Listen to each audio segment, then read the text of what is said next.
একটি বৌদ্ধ সন্ন্যাসী ও ওনার একটি শিষ্য একটি জঙ্গলের মধ্যে ছোট্ট একটি কুঠিরে থাকতো। ওই বৌদ্ধ সন্ন্যাসীটি এখন বুড়ো হয়ে গেছে, কিন্তু ওনার শিষ্যটি এখন অনেক যুবক ছিল। ওই বৌদ্ধ সন্ন্যাসীটি যখন ধ্যান করত তখন 2 থেকে 3 দিন পর্যন্ত ধ্যানেই বসে থাকতো।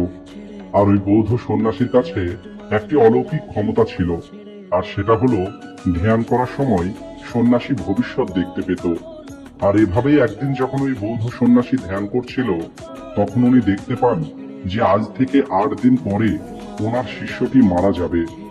এরপরে উনি ওনার শিষ্যকে কাছে ডাকেন আর বলেন, তোমাকে আমি আগামী 7 দিনের জন্য ছুটি দিচ্ছি, তুমি এই 7 দিন তোমার বাড়িতে গিয়ে থাকতে পারো। এরপরে ওই শিষ্যটি খুশি হয়ে বলে, গুরুদেব, আপনি কি সত্যি বলছেন? এরপরে ওই সন্ন্যাসী বলে যে হ্যাঁ, আমি ঠিকই বলছি। এরপরে শিষ্যটি বলে, আমারও বেশ কিছুদিন থেকে বাড়ির কথা অনেক মনে পড়ছিল।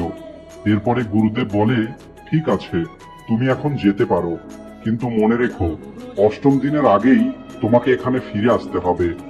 এরপরে শিষ্যটি বলে, ঠিক আছে গুরুদেব, আমি 8ম দিনের সন্ধ্যের আগেই এখানে পৌঁছে যাব, কিন্তু আপনি আপনার খেয়াল রাখবেন, এখন আপনার অনেক বয়স হয়েছে, তাই আশ্রমের কোনো কাজ আপনার করার দরকার নেই, আপনি সমস্ত কাজ আমার জন্য রেখে দেবেন, আমি 7 দিন পর এসে সবকিছু করে নেব। এরপরে শিষ্যটি গুরুর আশীর্বাদ নিয়ে বাড়ির দিকে রওনা দেয়। শিষ্যটি এটা দেখেনি যে ওনার গুরুর চোখে নিজের শিষ্যকে হারানোর কষ্ট ছিল। ওই শিষ্যটি যে গ্রামে থাকতো সেই গ্রামে যাবার আগে একটি নদী ছিল।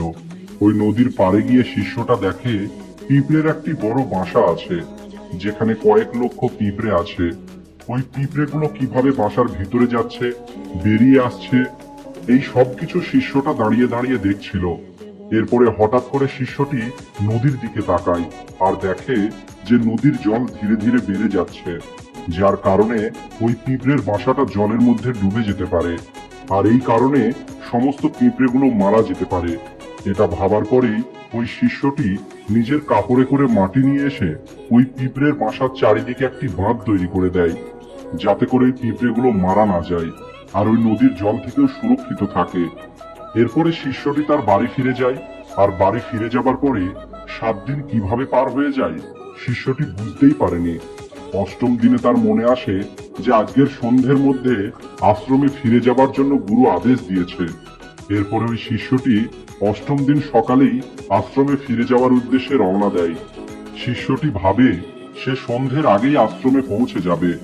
সন্ধে হয়ে গেছে।